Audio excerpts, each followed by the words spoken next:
Hello, I'm Armin Budish. Welcome to Golden Opportunities. Today, we'll update you on the latest healthcare changes coming your way. If there's a will, is there a way of avoiding probate? Trust us for the answer. Then we'll share news about prostate health as you age. Plus, we'll demonstrate eye-opening items that can help bring your world into better focus. And we'll find some extra money to put into your pockets. It's time to get GOing, so pull up a chair and join us at our kitchen table for Golden Opportunities.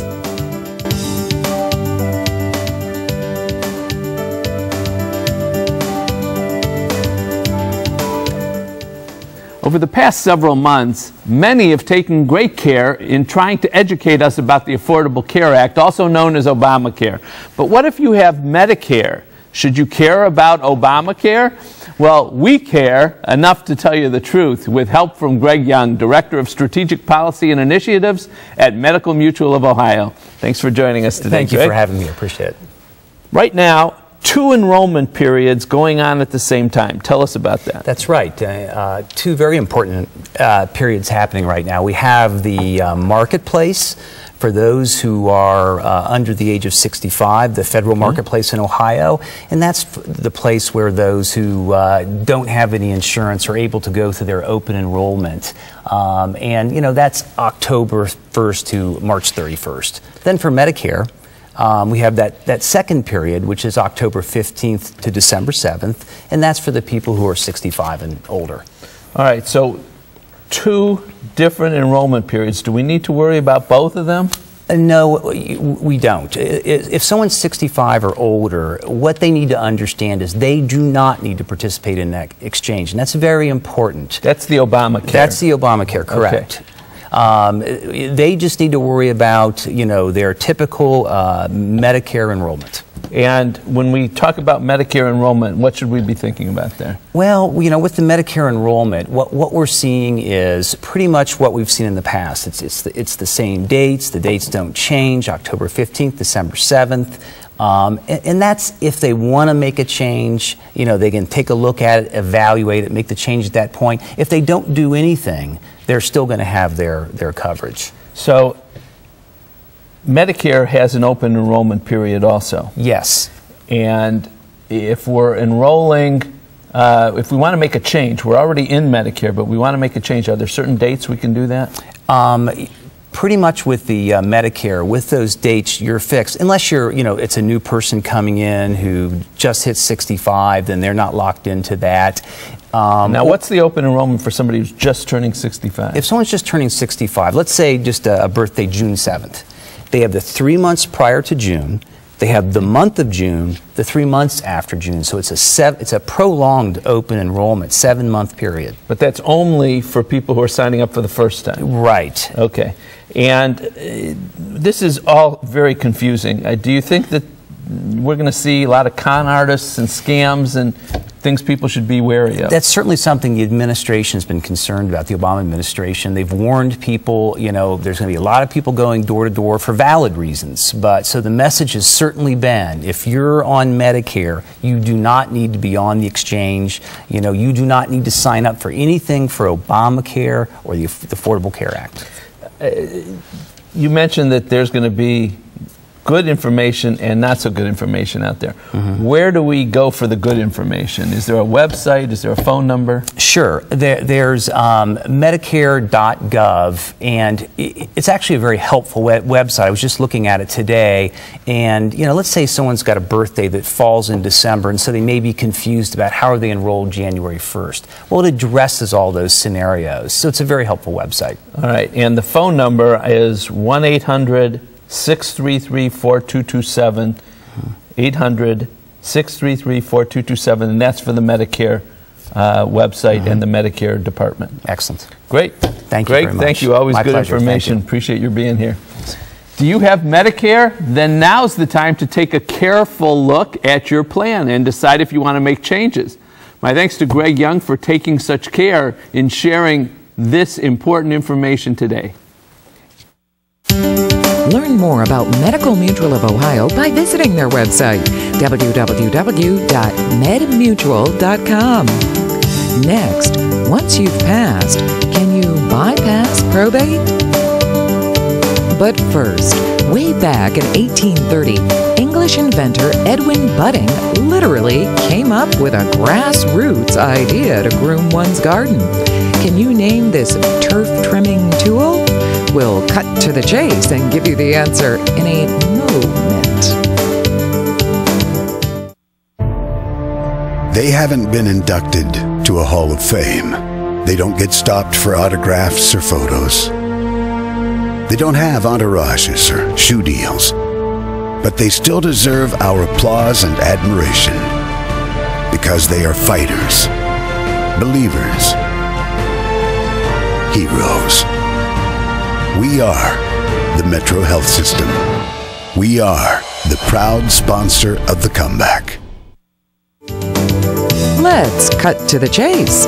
You can thank Englishman Edwin Budding for inventing what he described as machinery for the purpose of cropping or shearing the vegetable surface of lawns. Today we simply call it the lawnmower. The reality is that despite our best efforts, we will all die sooner or later.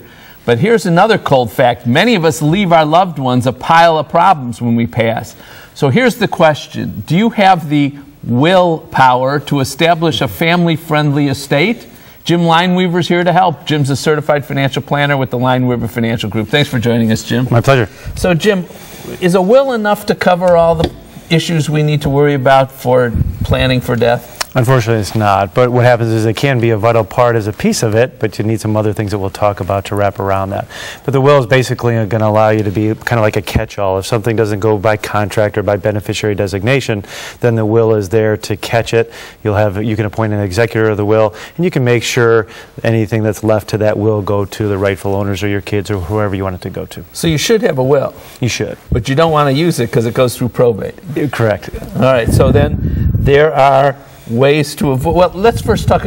Is probate a bad thing or a good thing? Well, not necessarily. A lot of people think it's a bad thing because it can add to some additional expenses of your estate to get it to the next generation. However, what probate does do is make sure that any money that, as I mentioned, wasn't titled correctly will definitely go to the rightful owners that you want them to get to. So it'll control things a little bit after the grave for you. So if you haven't planned your estate properly, probate is a good catch-all. Exactly. But if you can avoid it, why not do that? All the better, because you save money, you save time. So let's talk about some ideas on when we should avoid probate and how we should avoid probate. Sure, yeah. The first thing what we usually look at doing is making sure you have a durable power of attorney. A lot of people think this could be called like a financial power of attorney because it can take control of your assets if you're incapacitated.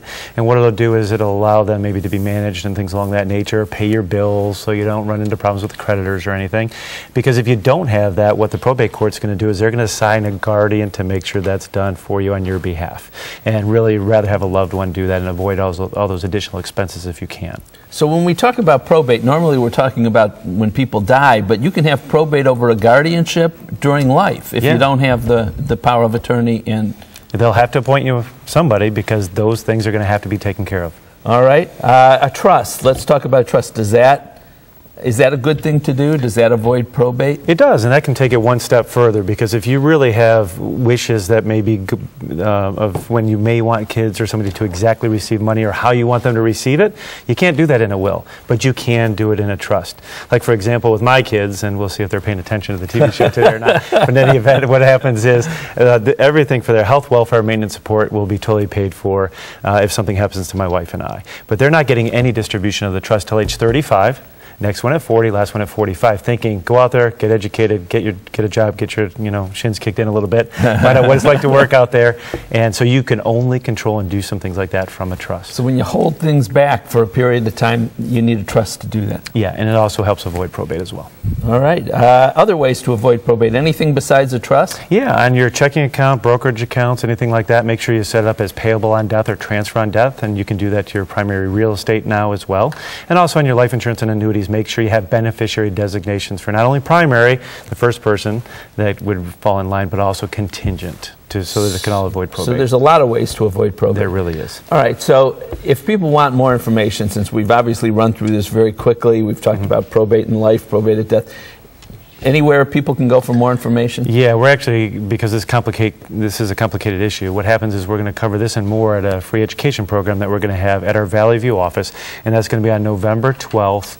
It's a Tuesday at 6:30 p.m. and also on Thursday, November 14th at 1 p.m. All right. Good information, and good that you have a way for people to get more information, because this is complicated, but it's very important. It really is. Thanks. Thanks, Jim. Everyone needs to do estate planning. Yes, everyone. Even if you don't think you have enough assets to add up to an estate, most likely you still have items that you need to identify new owners for when you're gone. For help and information, be sure to attend Jim's seminars or give him a call. The number's up next. For more information, call the Lineweaver Financial Group at 1-888-313-4009 or log on to www.lineweaver.net. Next, an important part of men's health. Looking for places to go, things to do? Welcome to our community calendar. Explore 100 years of history in an hour and a half. The Oberlin Heritage Center's upstairs-downstairs guided tour will take you from the founding of the town to abolition and the Underground Railroad and on to education for women and African Americans, with added info on arts, architecture, and more. To get your ticket to travel back in time, call 440-774-1700 or walk your way to their website, www.oberlinheritage.org. As our age increases, so does our risk for certain health issues. And today, men, we're talking to you. Dr. Carvel Wynn is here to tell us how prostate health changes as we age. Dr. Wynn is a urologist at Metro Health. Thanks for joining us today, Dr. Wynn. Thank you for having me. So, changes in our prostate, just part of getting older? Absolutely. For most, if not all men, our prostate gets larger as we get older, and that can lead to symptoms and problems. What kind of problems? Mainly symptoms and difficulties with urination, and they can be grouped into irritative and obstructive symptoms. All right, so you put up a list here. Just go through that quickly for us. So getting up at night to urinating frequently during the day, feeling that you got to go and you got to go now, having to push or strain to get the urine out, and having the sensation that you're not emptying the bladder completely. Is an enlarged prostate, does that mean we have prostate cancer, or does that lead to prostate cancer? No, that's a good question, and the answer is no. Prostate enlargement occurs in most, if not all men, and is independent of prostate cancer.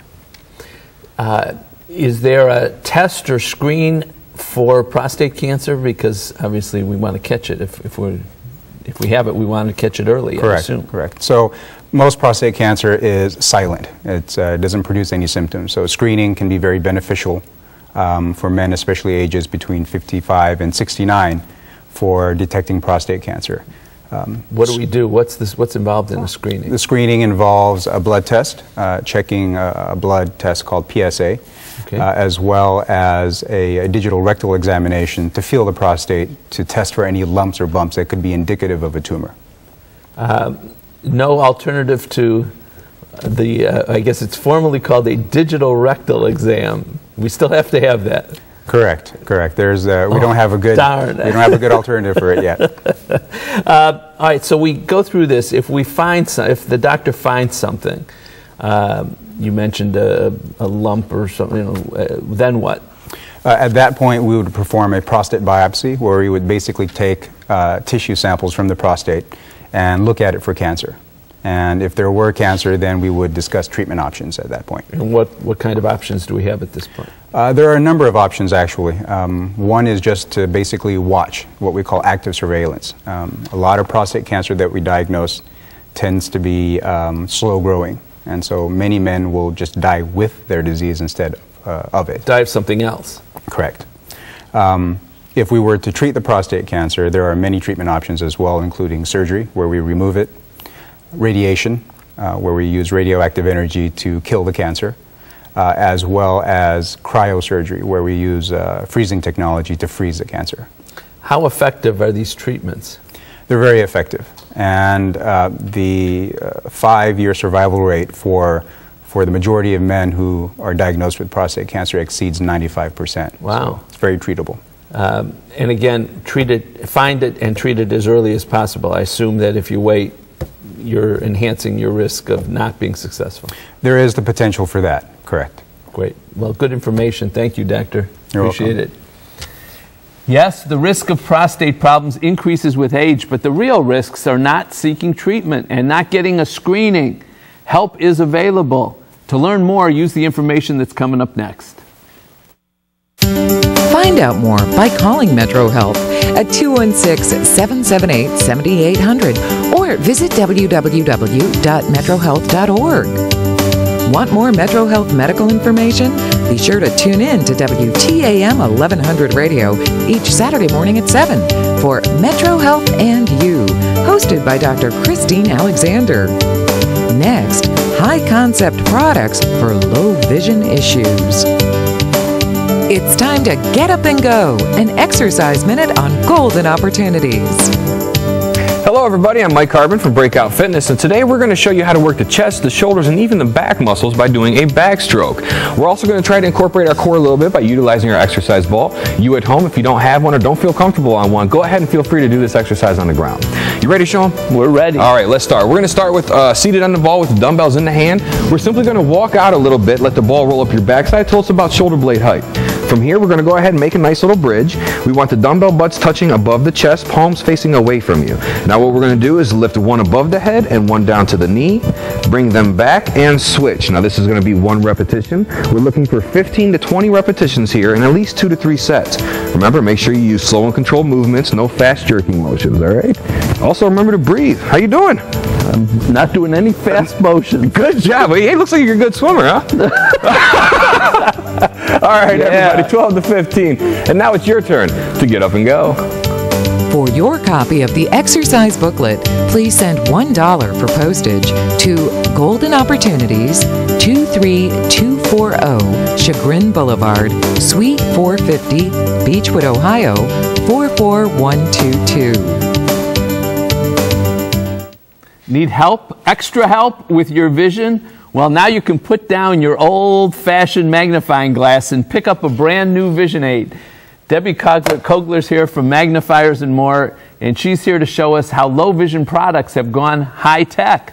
Thanks for joining us today, Debbie. Thank you. So, before we tap into high-technology stuff, glasses aren't enough. Glasses aren't enough. Unfortunately, if you have a low vision eye disease, such as macular degeneration, glaucoma, cataracts, we need more help to see, and glasses aren't going to work. And we still can use a good old-fashioned magnifying glass, right? We can, but they're not as effective as some of the new technology that's out there today. All right, why don't you tell us about some of these? These look nice and compact and mobile, and I remember once you came in years ago with a Giganto machine that wasn't very mobile. And we still have those machines. This has now gone mobile, though, so high tech. The concept of this is that it's portable. The other thing is that it's easy to use. What we've done is we've changed the technology and the ergonomics, so you can kind of move these around and not have to strain your neck or have trouble holding something steady, because sometimes that's hard to do as well. So you've got, let's talk about this machine here that we were just looking at. You put it on top of, a written material, and it comes up on the screen, the words, and can you make it larger, brighter, etc.? Exactly. There's a camera in here. We place it on what we're reading, and then with just the push of a button, I can make it larger or smaller, so I can accommodate, and then I can move to whatever as I'm reading. All right. We have different. Show us the differences between the different different sizes. We have a 4-inch screen. This one's a 5-inch screen, a little bit bigger. Again, I can make it bigger or smaller. Okay. This is the larger one. This is a 7-inch screen. Same thing. Recipes, one of my favorites. A lot of people have trouble seeing numbers. We can make it larger. The other thing that we can do that really is helpful for a vision impairment is we can change our backgrounds or our colors.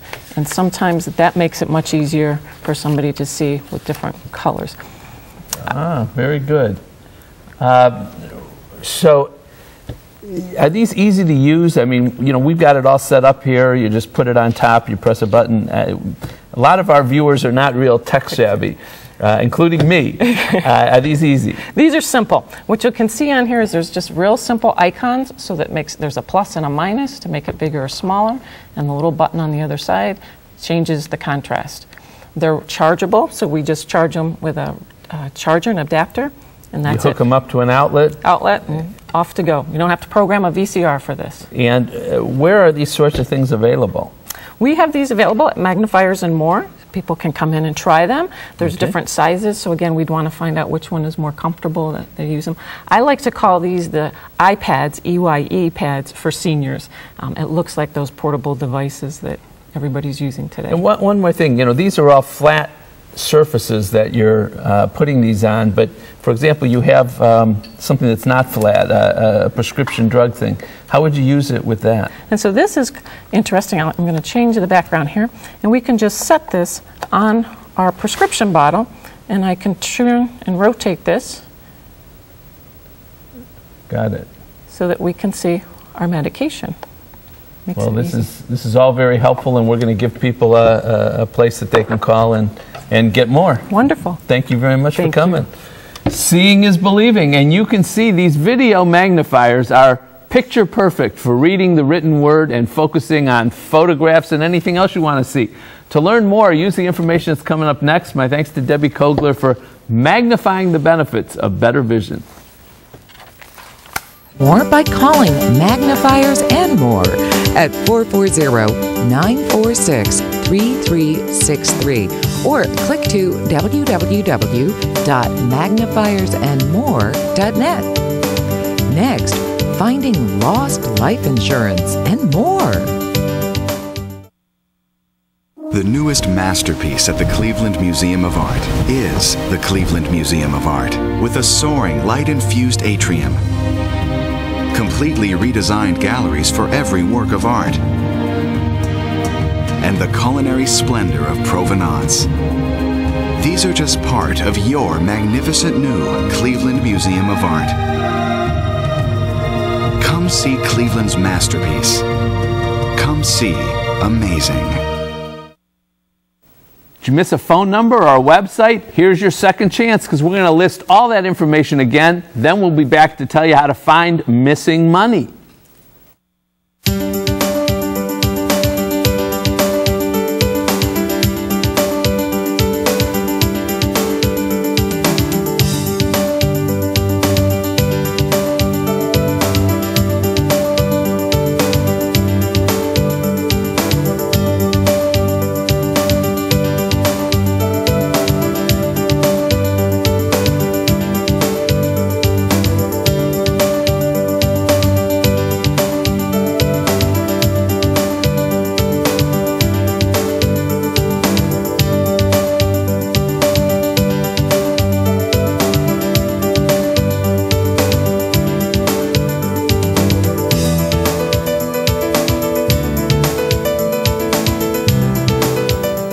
A couple months ago, we gave you some great tips about how to find lost insurance policies and proceeds. Well, in our never-ending efforts to bring you the best money-saving tips and advice, we found another winner. And here to explain is my best tipster, Mike Solomon. Thanks for joining us, Mike.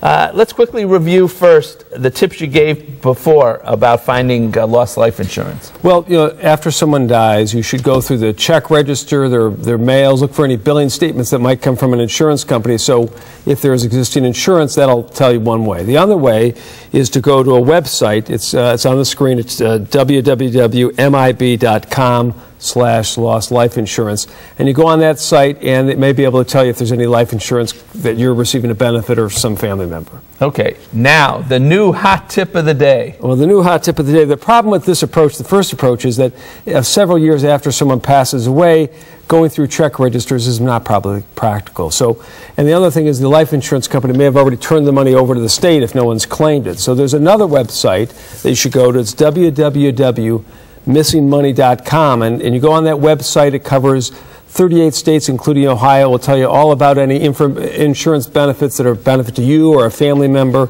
And by the way, it even covers other amounts, not just insurance. All kinds of money? That's right, all kinds of money. All right. Is the website easy to use? Yeah, the Missing Money website? It is easy to use. Go on the website. It'll ask you to input your name, first name, last name. You might just want to put your last name in. That way, if there's a typo when someone entered in your first name, you'll see all the names with you, and then you can catch those typos. When I went on, I tried it.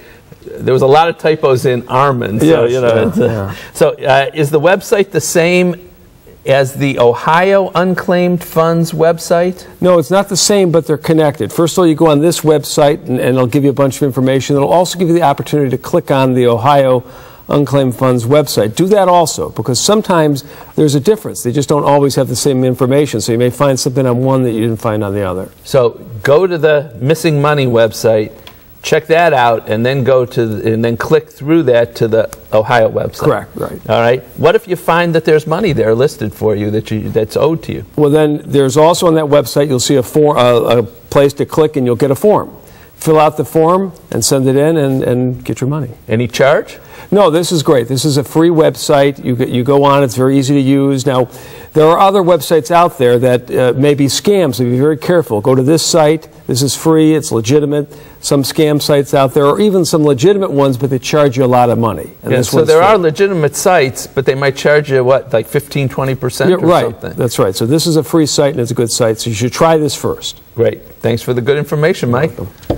The government may be holding money that's owed to you or a loved one, insurance proceeds, other funds too. Take Mike's advice and check out missingmoney.com. We don't call our program Golden Opportunities for nothing.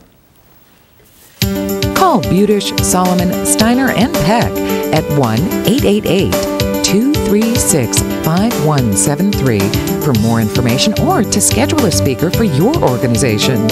Or log on to www.budishandsolomon.com. Thanks for joining us. On next week's show, we'll detail how to deal with dry skin. Ready to make a move to a retirement community? We'll unpack important information. We'll share a few tricks to treat your teeth to a healthy, beautiful smile. And will a massage rub you the right way? We'll run down the benefits. All that and more next week. Until then, please make the most of your golden opportunities. Would you like to join our kitchen conversation? All you have to do is call toll-free 1-877-765-1543 and leave us your question, name, and phone number. Or log on to www.golden.tv for all the latest information and show updates.